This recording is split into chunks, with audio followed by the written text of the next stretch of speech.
Hi, everybody. Welcome back to Homeschool Minnesota. My name is Dale Annan. I'm your host for today. I just wanted to introduce somebody to you. If you are even a casual listener of Homeschool Minnesota, you know that I am a big believer in parents discipling their children, and that I think homeschooling is a great way to do that.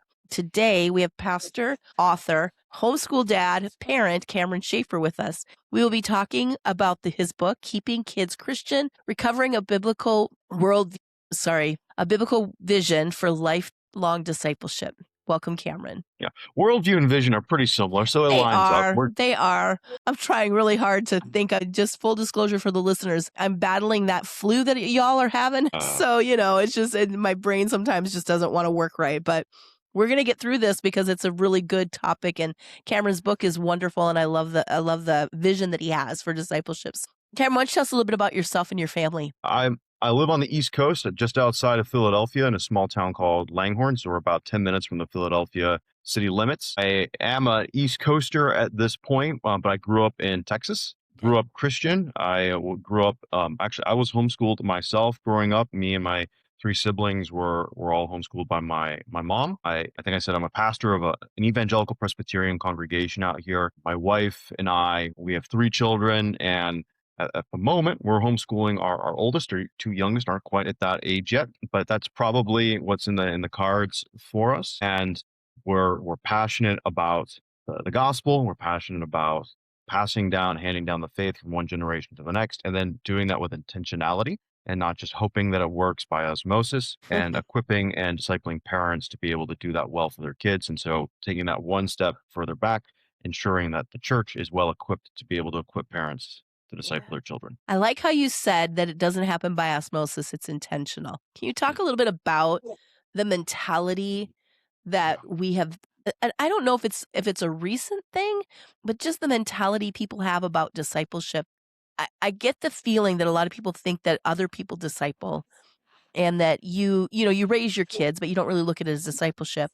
Can you talk a little bit about the intentionality of discipleship? Yes. So actually, it's a small, very small thing. As far as I can tell, the Bible never actually calls parents the disciples of their kids. And I was actually very careful not to say that in the book, not because I disagree with it, but it just raises an interesting kind of paradigm over the difference between parents and church when it comes to their children.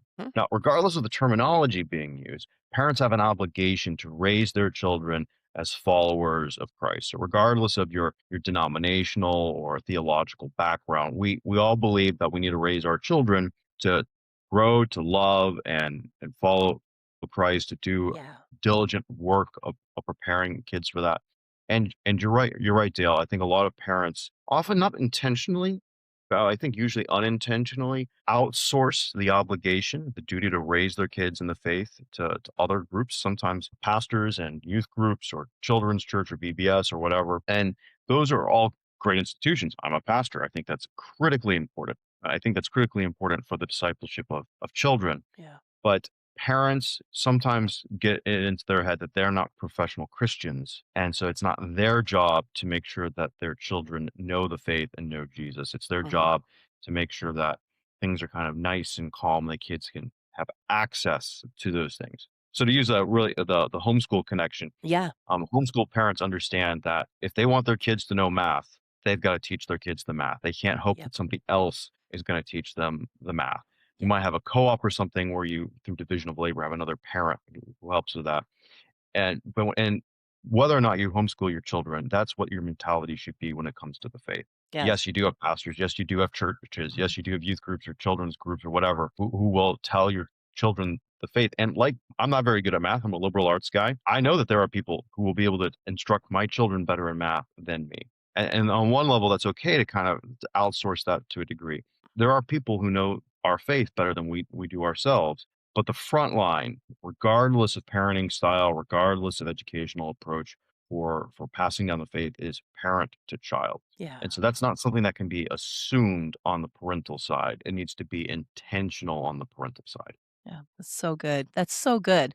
I like that you made the differentiation between that, because I never thought of it that way, but that makes sense. You challenge conventional church models in your book, which I really like. You say that churches need to incorporate children into worship rather than accommodate them. Can you tell us what the difference is, and how can churches practically do this? And also, even if your church doesn't do that, what advice would you give to parents to maybe incorporate that themselves for their families? Yeah. So the American church is really good at accommodating kids, very good at it. Mhm. And accommodation is this mentality of we've got these kids here. What do we go and do with them to keep them happy, to keep them contained, to keep things quiet and calm? So if you can think of a Thanksgiving dinner, an accommodation for the kids would be to have the kids' table in a different far off room. Mhm. Incorporation would be having either the kids' table right next to the adult table or the kids sitting intermingled with the adults. Yep. And it's the American church, as large parts of the American church, anyways, in their efforts to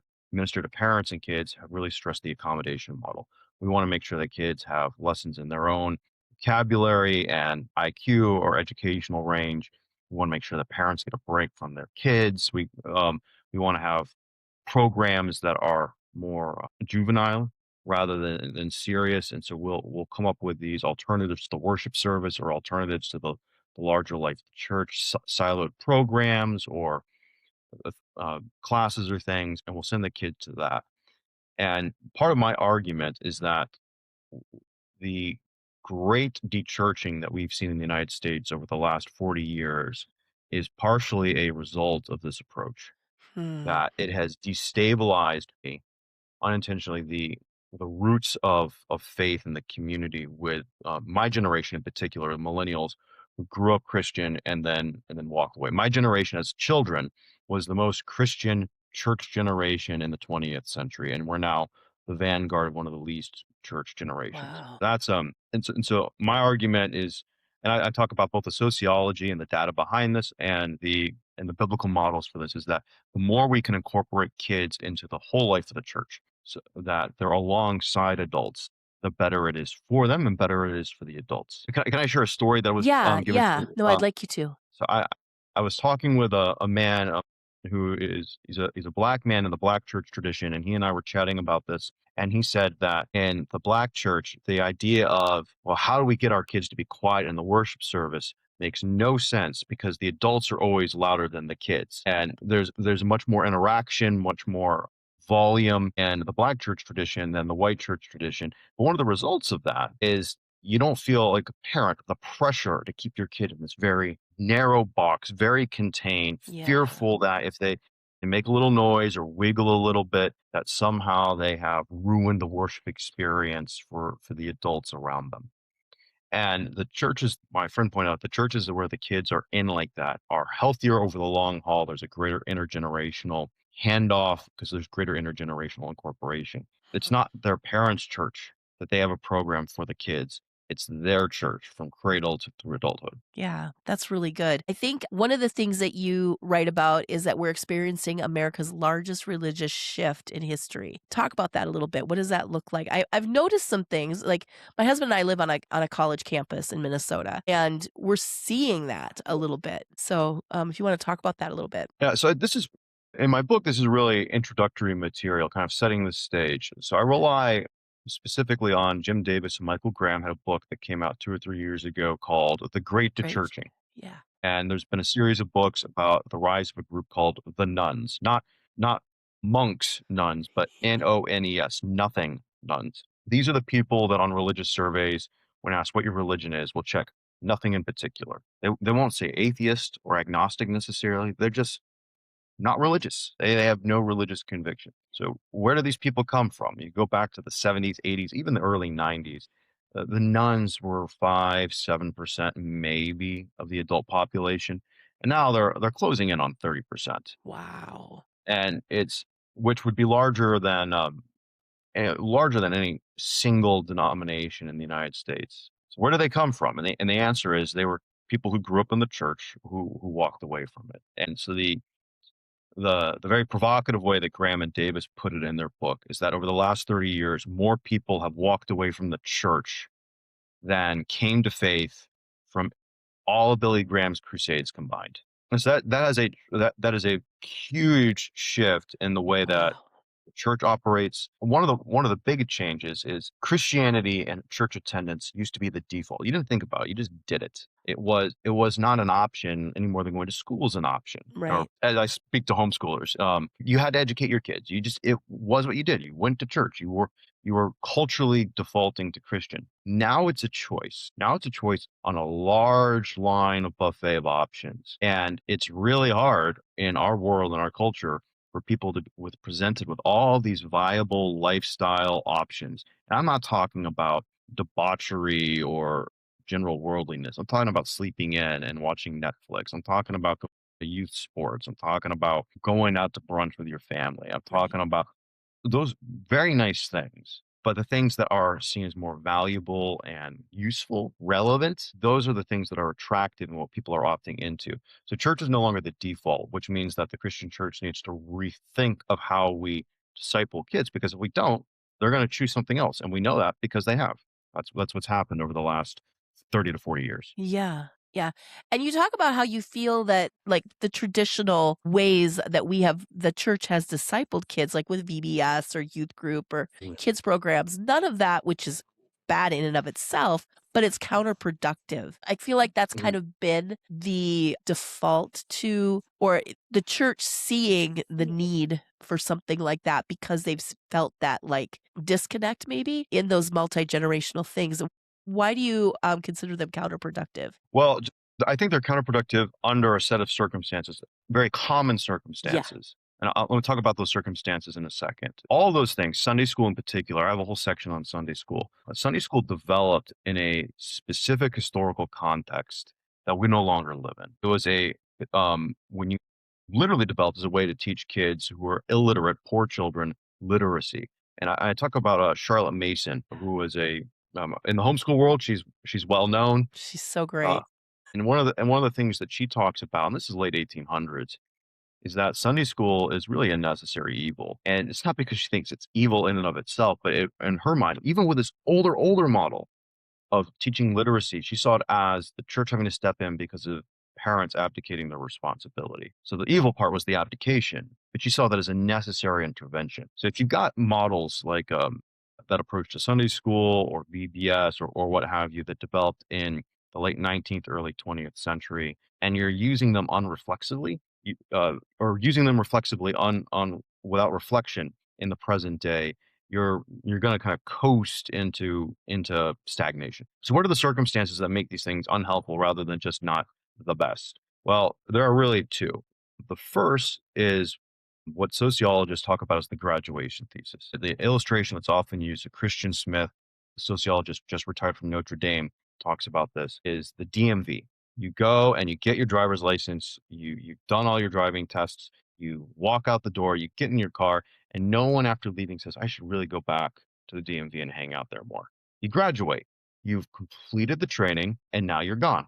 You've got this tool set, and now you're off in the real world. And intentionally or otherwise, never intentionally, but unintentionally, lots of religious traditions, not just Christians, have taught by the way we practice and the way we posture ourselves towards our children. That's what church is. It's the training before you get the license for the real world. And so youth group, confirmation, VBS, these things can convince children, they can internalize it, that these are tools to equip me to graduate and move on. And if you don't very intentionally fit these sorts of programs into a broader culture where it's seen more as an initiation into the community, it's Mhm. going to undercut all your efforts at discipleship. So this goes across all sorts of religious traditions. Yeah. Christian Smith talks about this, particularly with bar and bat mitzvahs in Judaism as well. So confirmation, different church traditions have confirmation, or if you're Baptist, when the kids are baptized as teenagers, sometimes we never say this out loud. We never communicate this. We never would want to say this, but it gets internalized and thought of as I have now graduated. This churchy stuff, this is childish stuff, and so I'll walk away from that. It's never the kids never think of that intentionally. It's just Yeah. trained that way. So that's context one that makes those programs problematic. The second then is energy. We have finite resources in our church. We've got finite volunteers, finite money, finite time, and as you know, as a in the homeschooling world, time is probably the more scarce resource than money. The Yeah. schedule, the calendar is incredibly tight. So if you end up investing a lot of energy and resources in these programs, but not in the things that have been demonstrated demonstrable track records of effectiveness, you've chosen to put your eggs in a less effective basket. And programs are really easy for churches to do. Mhm. They go to them instinctively. We've got our large histories with this. Our churches have been doing them for ages. We know how to do them. And that's just the human kind of reaction. Here's this issue. Here are these people. Here's this demographic. What are the programs we can offer them? That's a lot easier instinctively to go towards than what's the kind of deep rooted relational community that's intergenerational that we can create here. That you can't program that. There are things you can do to strive for that and build for that. You cannot manufacture that. And so that's we always default to the things that we can manufacture. And so that's the other way that these sorts of programs, which again are not bad in and of themselves, and I think No. they can be, and I talk about this in the book, they can be useful for discipleship, for developing the faith. They've got to be rightly ordered in the life of the church. I remember growing up in my church and things like children's church and stuff was not a thing until I was much older. So what we did is we had Sunday school in the morning and it was doctrine. We learned doctrine of the faith. We learned the doctrine of the church.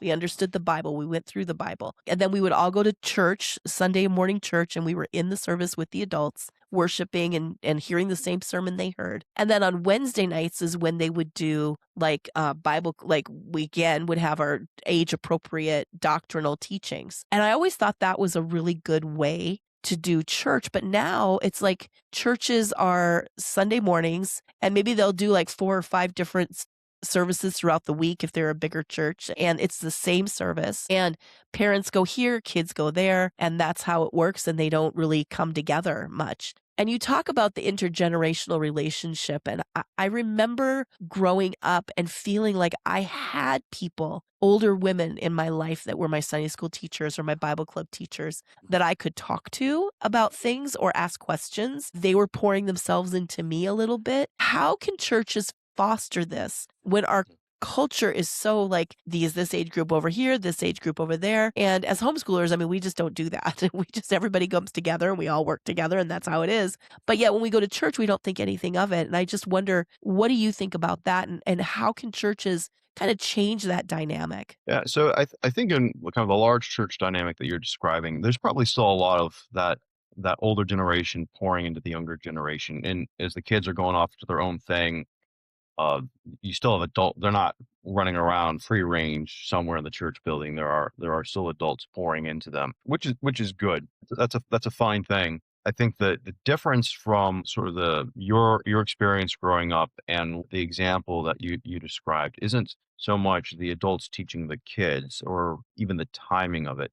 It's the rest of the time. It's how are kids interacting with adults in the rest of the church. So the conceptual framework before the practicality is that the parents are the number one influence on kids receiving and holding on to the faith. One of the most valuable aspects of the church for that is that kids, when they see other mature adults, grown adults living out the faith, possessing it, and not just in a teacher role to the kids, but almost alongside the kids, they see this as a viable uh, expression of adulthood. Oh, these are not just my DMV instructors. I can be initiated. I am part of a larger community where men and women together do this.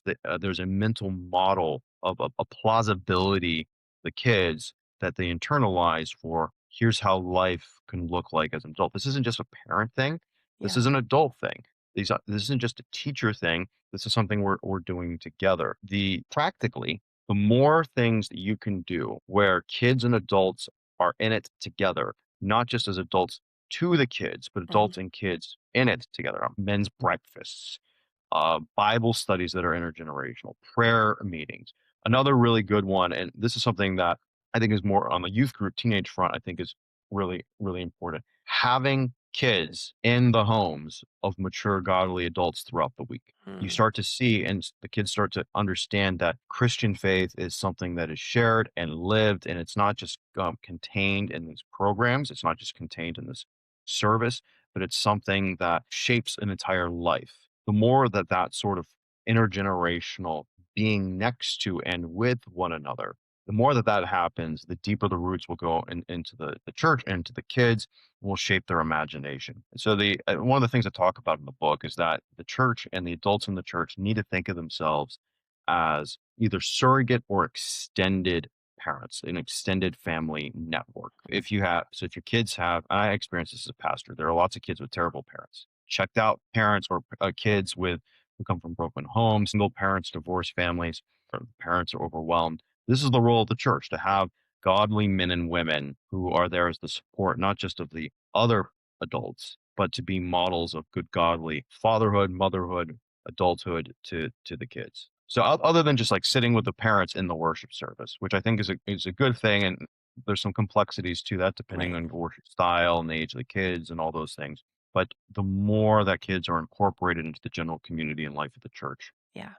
the better. I And like that. if I could say lastly on that, that presumes that there are faithful, godly adults, which is the key. The church should be investing first in the adults, Yeah. not the kids. And I think that's one of the strategic mistakes the church made over the last 40 to 50 years. If we can get the kids to come, we'll get their families to follow with them. And that happens Yeah. sometimes, but it's really the other way around. Over the Mhm. long haul, if you get the family, if you get the adults, the kids come with them, and then the kids develop roots. It's very rarely the other way Yeah. around. That's really good. That's a good point. I have 2 final questions. One of them is, what do you say to people who think, "Well, I could bring my daughter to Bible study, but I don't know that she'll get anything out of it." What would you say to somebody like that? Well, I would say ask first about the content of the Bible study, Sure. because not everything is age appropriate. Absolutely. And I don't Absolutely. mean just mean content. I mean, you don't bring a kindergartner to a college classroom, and No. worship service is not a college classroom. Worship service is a spiritual encounter with the living God,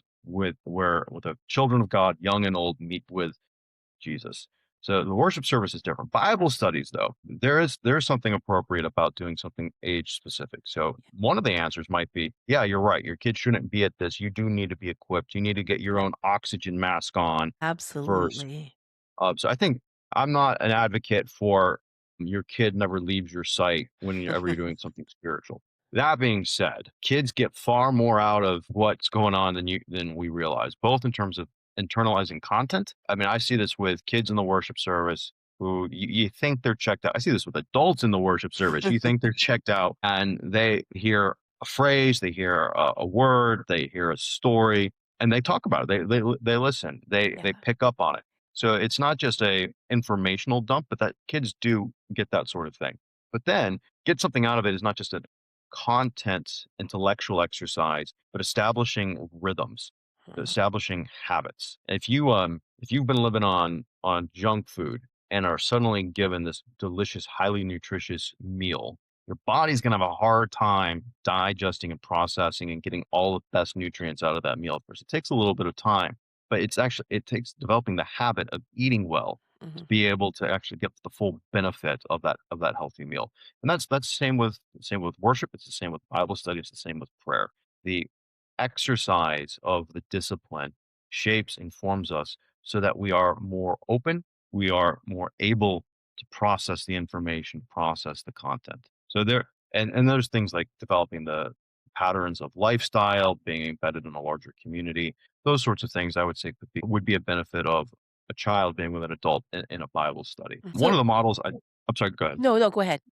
Yeah, so a practical model that I've seen work is where parents and adults with kids, maybe a little bit older elementary, come together for a Bible study, and maybe watch a video or a sermon together, and then break up into age groups. Adults in one side, kids and teenagers in the other, and maybe with a more mature, either an adult or more mature teen to lead the discussion, and then come back together and have a joint, like, hey, what do we all talk about in this? That's a way to still have that incorporation while honoring the very real age distinctions. Yeah.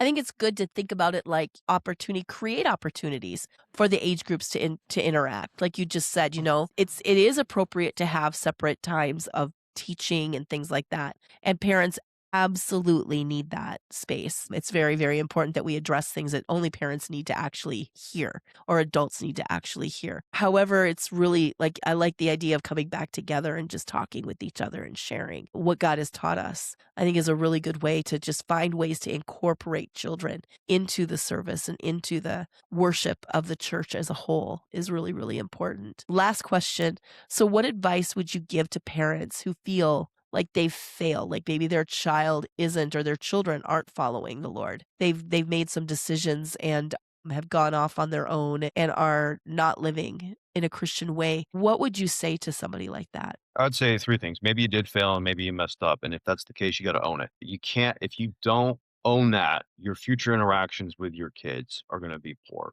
So I don't just mean you weren't a good discipler. I mean, if you wronged your kids, and parents can wrong their kids all the time, Yes. and the kids know that and have internalized that or maybe externalized that are holding on to it, that's gonna be a huge barrier to any future reconciliation or forgiveness. So I would urge parents to actually do an honest assessment of themselves and be humble enough to listen to criticisms from their kids and be able to apologize. As a parent, you know this. There's nothing harder than being able to admit to your child, "I messed up and I need your forgiveness." So in the sense of you have this power over me, so I have wronged you. I think that's really important for adult parents to be able to say to their adult children. That's the first thing. Second thing is it's not too late. You can still be a really positive influence on your adult children or your grandchildren's lives. You could be faithful. You can be faithful in prayer. You can be faithful in your sincerity and love and warmth to them. Their story's not done. So the third thing I'd say within that is God's in control. He's the one who saves. We can do everything right and things not go well. We could do everything wrong and God can still intervene. So our hope in the end is that God is good, God's faithful. We can trust him even with our children. That's so good. Yep, there's never you're never at the end of it. It's always as long as there's life, there's God has an opportunity. So we just keep, doing what we can do as a parent to model who Jesus is to our kids. I think is Yeah. so important. Well, thank you so much, Cameron. I really appreciate you being here. So again, everybody, this is Cameron Shaffer. He wrote the book Keeping Kids Christian: Recovering a Biblical Vision for Lifelong Discipleship. It's published by Baker Books. And we will have all the information of how you can get this book in the description of this podcast. Yeah, I just want to thank you so much for taking time to being here today. And I want to thank you for your book too, because it's just a really good opportunity for us to always be challenged a little bit, like, can we do better as parents, in making sure that our kids are getting discipled. It's good for us to find people to speak into our kids' lives, as well as for us to model being a good follower of Christ and what that looks like. So thank you so much for that. We No, appreciate my it. pleasure. Yeah. Thank you so much for having me, Dale. All right. And to my listeners, thank you so much for being here. We'll see you next time. Bye.